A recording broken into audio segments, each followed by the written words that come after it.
बरोबर होईल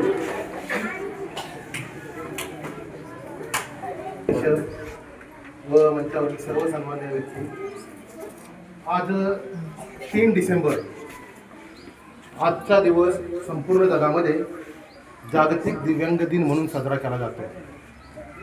हराळ सरांनी त्याची थोडक्यात पार्श्वभूमी सांगितली. मी आणखी थोडंसं विस्तृत सांगतो की दिव्यांग दिन साजरा करण्याची गरज का पडली किंवा ही वेळ का आली. 1959 साली बेल्जियम या देशामध्ये एक कोळशाची खाण होती आणि त्या कोळशाच्या खाणीमध्ये मोठा अपघात झाला.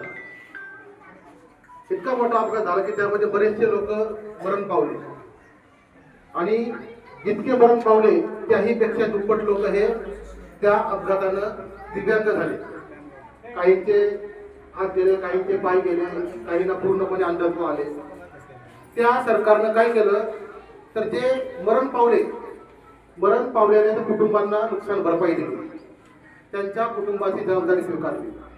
परंतु जे अपंग झाले, जे दिव्यांग झाले, त्यांना मात्र काहीही नुकसान भरपाई दिली नाही.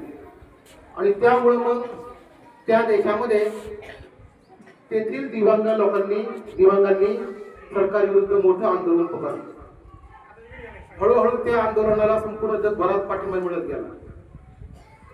इतका पाठिंबा मिळत गेला की संपूर्ण युरोप खंडामध्ये दिव्यांगांचं मोठं जन आंदोलन सुरू झालं.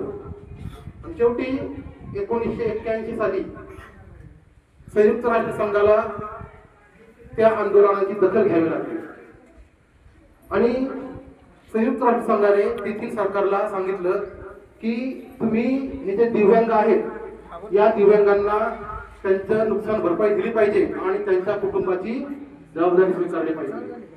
आणि त्यानंतर त्या सरकारने संपूर्ण दिव्यांगांची जबाबदारी स्वीकारली. आणि त्यानंतर संयुक्त राष्ट्र संघाने 1981 ते 1991 हे संपूर्ण दशक संपूर्ण जागतिक दिव्यांग दिन किंवा जागतिक दिव्यांगांचं दशक म्हणून घोषित केलं आणि विविध प्रकारचे कार्यक्रम घेण्यास सुरुवात केली. दिव्यांगांना त्यांचे अधिकार देण्यास सुरुवात केली. 1992 साली म्हणजे ती दशक संपल्यानंतरच्या पुढच्या वर्षी संयुक्त राष्ट्र संघाने ठरवलं की 3 डिसेंबर हा दिवस आपण संपूर्ण जगामध्ये दिव्यांगांच्या हक्कासाठी हा दिवस आपण उपलब्ध करून देऊ, की जेणेकरून संपूर्ण जगामध्ये दिव्यांग व्यक्ती हे आपल्या हक्कासाठी जागृत होतील आणि शासनाकडं, समाजाकडं आपलं जे काही मागणं आहे ते मागणं मांडतील आणि शासन आणि समाज त्यांच्या मागण्याचा सहानुभूतीपूर्वक विचार करेल.